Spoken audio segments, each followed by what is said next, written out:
సమంత నాగచైతన్య గురించి స్పెషల్ గా చెప్పాల్సిన పని లేదు. వీరు ప్రేమించి పెద్దలను ఒప్పించి వివాహం చేసుకున్నారు. కానీ ఇద్దరి మధ్య విభేదాలు రావడంతో ఇద్దరి అంగీకారంతోనే విడిపోయిన విషయం తెలిసిందే. ఇక వీరు డివోర్స్ తీసుకున్నప్పటి నుంచి వీరికి సంబంధించి అనేక వార్తలు సోషల్ మీడియాను షేక్ చేస్తూనే ఉన్నాయి. అయితే తాజాగా ఒక ఇంట్రెస్టింగ్ న్యూస్ సోషల్ మీడియాను షేక్ చేస్తుంది.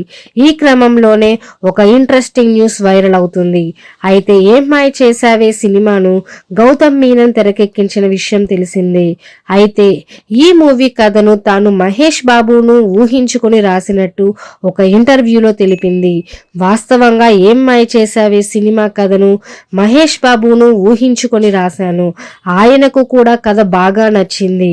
కానీ తన ఇమేజ్ కు అది సూటి కాదని ఉద్దేశంతో ఆ మూవీకి మహేష్ బాబు నో చెప్పారంటూ చెప్పింది.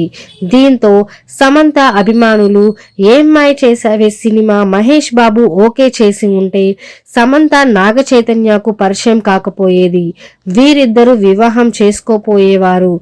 ఎవరి లైఫ్ వారు హ్యాపీగా ఉండేది అంటూ ముచ్చటిస్తున్నారు.